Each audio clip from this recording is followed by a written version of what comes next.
ಅವರನ್ನು ಮನವೊಲಿಸೋದಕ್ಕೆ ಯಶಸ್ವಿ ಆಗ್ತಾರೆ ಅಂತ ವಿಶ್ವಾಸ ಇದೆ. ಯಾಕಂದರೆ ಸಂಬಂಧಗಳು ಭಾಳ ಮಾತುಗಳನ್ನೇ ಅವ್ರು ಆಡ್ತಿರೋದು.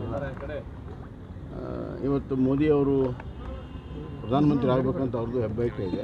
ಪ್ರತಿಯೊಂದು ಸೀಟು ಕೂಡ ಭಾಳ ಮಹತ್ವದಿದೆ. ಹೀಗಾಗಿ ಅವ್ರ ಮನವೊಲಿಕೆಯಲ್ಲಿ ನಮ್ಮ ಹೈಕಮಾಂಡ್ ಯಶಸ್ವಿ ಆಗ್ತಿದೆ ಅಂತ ಎಲ್ಲ ಕರಡಿ ಸಂಗಣ್ಣವ್ರು ಮಾತಾಡಿದ್ದೀನಿ. ಅವ್ರ ಪಕ್ಷಕ್ಕೆ ಮಾಡ್ಕೊಂಡು ಮಾಡ್ತಿದ್ದಾರೆ. ಹೆಚ್ಚು ಕಮ್ಮಿ ಈಗ ಪ್ರತಾಪ್ ಸಿಂಹ ಆಗಲಿ ಕನಸ ಮಾಡ್ತಾರೆ, ಸದಾನಂದಗೌಡರು ಕೂಡ ಇರ್ತಾರೆ. ಇವರೆಲ್ಲ ಪಕ್ಷ ಕಟ್ಟಿದವ್ರು. ಹೀಗಾಗಿ ಸ್ವಲ್ಪ ನೋವು ಇರೋದು ಸಹಜ. ಆದರೆ ಅಲ್ಟಿಮೇಟ್ಲಿ ಪಕ್ಷದ ಮೇಲಿರುವಂಥ ಒಂದು ಪ್ರೀತಿ ವಿಶ್ವಾಸದಿಂದ ಅವರು ಕೆಲಸವನ್ನು ಮಾಡ್ತಾರೆ ಅಂತ ವಿಶ್ವಾಸ. ಪಾದಯಾತ್ರೆ ಮಾಡಿದ್ರು.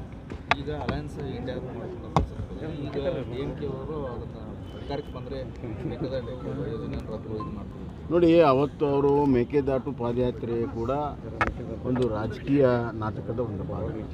ಅವತ್ತೇ ನಾವು ಹೇಳಿದ್ವಿ, ಇಷ್ಟೆಲ್ಲ ನೀವು ಪಾದಯಾತ್ರೆ ಮಾಡೋ ಬದಲು ನಿಮ್ಮ ಅಲಯನ್ಸ್ ಪಾರ್ಟ್ನರ್, ಯಾಕಂದರೆ 2019ರಿಂದ ನಾವು ಅಲಯನ್ಸ್ ಪಾರ್ಟ್ನರ್ DMK, ಅವ್ರ ಜೊತೆಗೆ ಮಾತಾಡಿ ಎರಡೂ ರಾಜ್ಯಕ್ಕೆ ಅನುಕೂಲ ಆಗುವಂಥ ಯೋಜನೆ ಇದೆ, ಮನವರಿಕೆ ಮಾಡಿ ಅಂದರೆ ಒಂದು ಸಣ್ಣ ಪ್ರಯತ್ನ ಕೂಡ ಮಾಡಿಲ್ಲ. ಯಾಕಂದರೆ ರಾಜಕೀಯ ಓಟ್ ಬೇಕಾಗಿತ್ತು. ಮೇಕೆದಾಟು ಮಾಡುವಂಥದ್ದು ಅವ್ರಿಗೆ ಇಚ್ಛಾಶಕ್ತಿ ಇಲ್ಲ.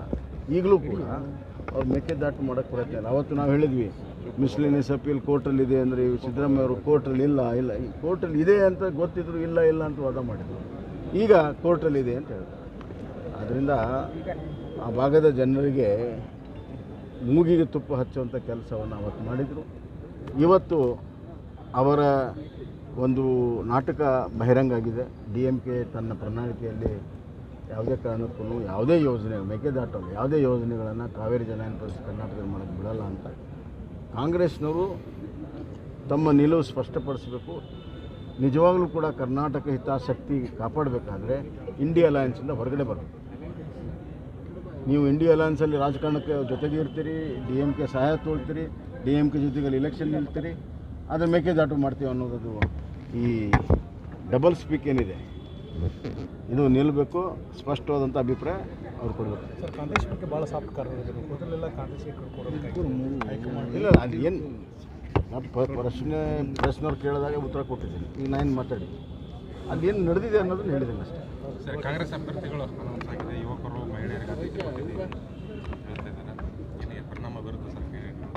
ಒಂದು ಕಾಂಗ್ರೆಸ್ನ ಭಾಳ ಹಳೆ ಪಾರ್ಟಿ, ಹಲವಾರು ವರ್ಷ ಕರ್ನಾಟಕದಲ್ಲಿ ಅಧಿಕಾರ ಮಾಡಿರುವಂಥ ಪಾರ್ಟಿ, 133 ಶಾಸಕರು ಹೊಂದಿ ಸರ್ಕಾರ ಮಾಡುತ್ತಿರುವಂಥ ಪಾರ್ಟಿಗೆ ಅವರ ಪಾರ್ಟಿಯ ಹಲವಾರು ಸೀನಿಯರ್ಸ್ ಆಗಲಿ ಅಥವಾ ಯುವಕರು ಪಾರ್ಟಿಯ ಲೀಡರ್ಸು ನಿಲ್ಲೋದಕ್ಕೆ ಸಿಕ್ಕಿಲ್ಲ, ಅವಕಾಶವೂ ಇಲ್ಲ. ಎರಡನೇದಾಗಿ ಮಂತ್ರಿಗಳು ನಿಲ್ಲೋದಕ್ಕೆ ಹಿಂದೇಟು ಹಾಕಿದೆ. ಹೀಗಾಗಿ ಮಂತ್ರಿಗಳ ಮನೆಯಲ್ಲೇ ಟಿಕೆಟ್ ಕೊಡುವಂಥ ಒಂದು ದುಸ್ಥಿತಿ ಬಂದಿದೆ. ಇದರಿಂದ ಏನು ಪರಿಣಾಮ ಆಗುತ್ತೆ?